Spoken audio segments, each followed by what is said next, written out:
From the Lower Colorado River Authority, this is Wavelength. The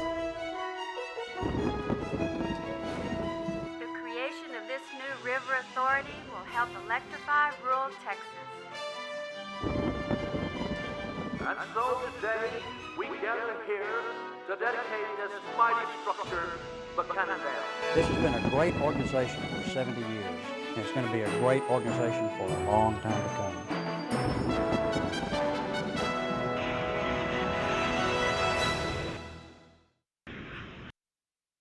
Hi everyone, and welcome to the April 2006 edition of Wavelength.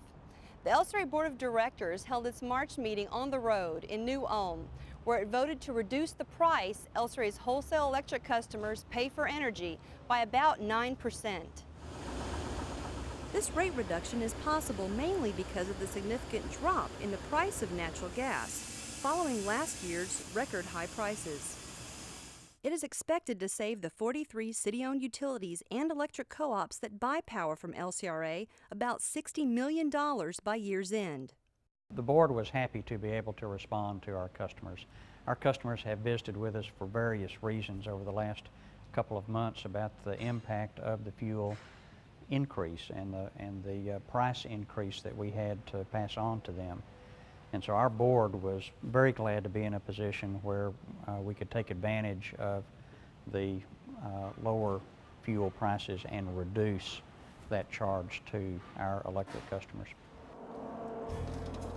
LCRA maintains a diverse power generation portfolio, including wind, hydro, coal, and natural gas. This helps mitigate these drastic changes in the market price for any particular fuel type. About 20% of the nation's natural gas supply comes from offshore in the Gulf of Mexico. The disruption of supply and damage to drilling rigs caused by Hurricanes Katrina and Rita created last year's shortage and spike in the price of natural gas nationwide. Since then, gas prices have dropped by about 30%. LCRA's wholesale electric price is composed of two components: the non-fuel component, things like labor and maintenance cost, and the fuel component, that's the cost of coal or natural gas. LCRA does not make a margin from fuel charges, which it passes through to its customers. Joe Beal says he is encouraged that natural gas prices may fall even further later this year.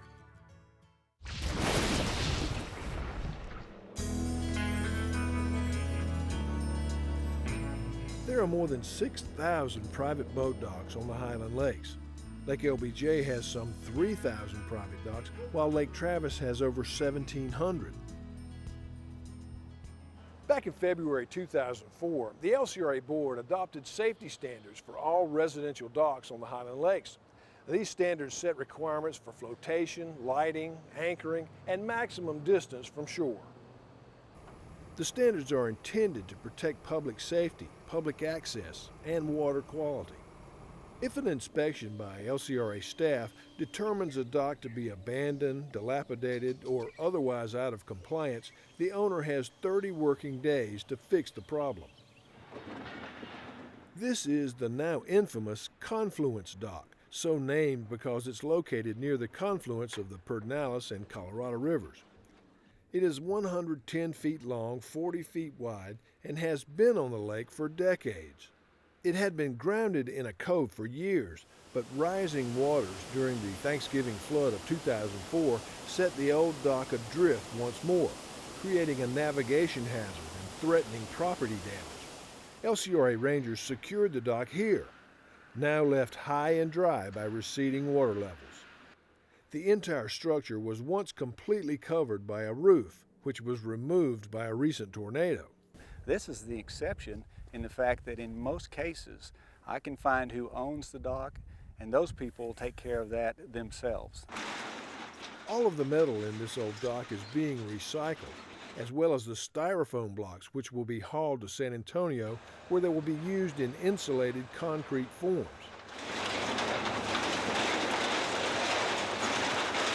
Before we started this dilapidated dock program, if a person had a dock that came on their property and was left there either by a flood or a drought, it was their responsibility to remove it.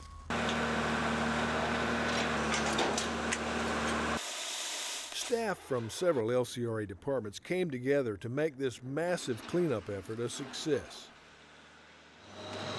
It's not only a public safety hazard, it's an eyesore, and it has been for a long time. And once we get finished here, it'll be gone. We won't have to worry about this one ever again. I think that's part of the rewards of the job. Like I said, I get to take care of the environmental stewardship, which is very important to me. I get to take care of the safety concerns, and I get to do it in the context of a job. Combine that with the team effort that we've got going out here, makes for a very rewarding experience.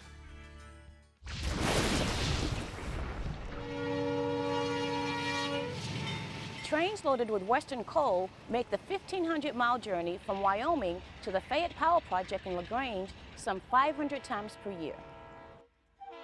The 3 generating units at FPP burn an average of 19,000 tons of coal per day.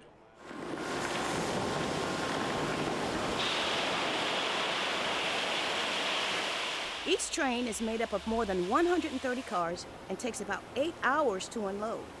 Each car holds about 100 tons of coal.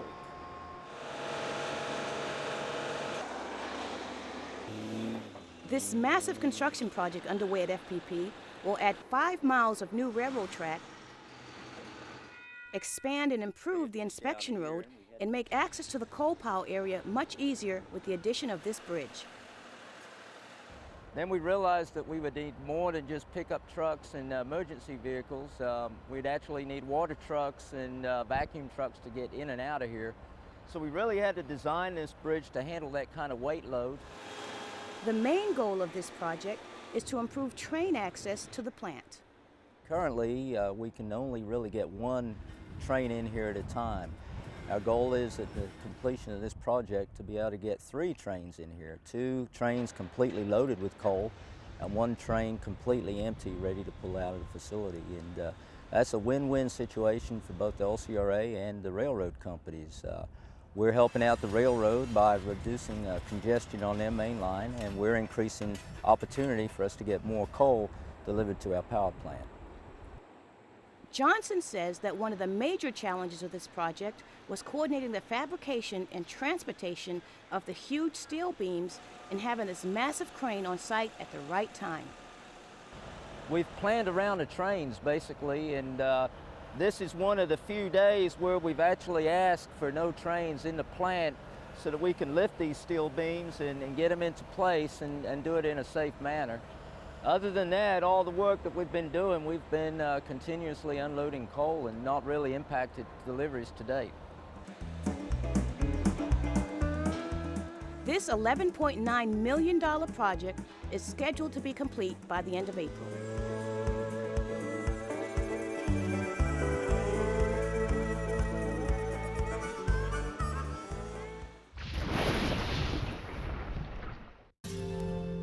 This month on Board Profile, meet Linda Ron, representing Wharton County. Linda Ron was appointed to the LCRA Board of Directors by Governor Rick Perry in 2005. Oh, okay. Linda and her husband, LG, have been married for 31 years now. They've been farming rice together in El Campo since they were newlyweds. In 1981, the Rons decided to diversify their operation and began raising certified organic rice under their registered Lowell Farms brand. Today, Linda manages their growing direct marketing business, which sells their organic jasmine rice by mail order and online at lowellfarms.com. This building was built by her great-grandfather on the square in El Campo in 1915. This is my space. I used to do all of this out of the house, and probably about 10 years ago now, I moved it out of the house and into this office. Was that a good idea? Very good idea. It's worked out great, just to separate my work with my home life. LG, along with his brother Tim, have finished planting these 1,800 acres of rice in record time. I got to the farm this morning, and the geese that are left in the area fell into 40 acres of it and completely destroyed 40 acres of the 1,800 that we had planted overnight. So it's pretty traumatic, but I guess the good news is we planted early enough, it's early enough to replant, so we'll be able to get in there here shortly and go replant that area. Linda has been very active in her community, serving on the Parks Board, Planning and Zoning Commission, Community Service Board, and much more.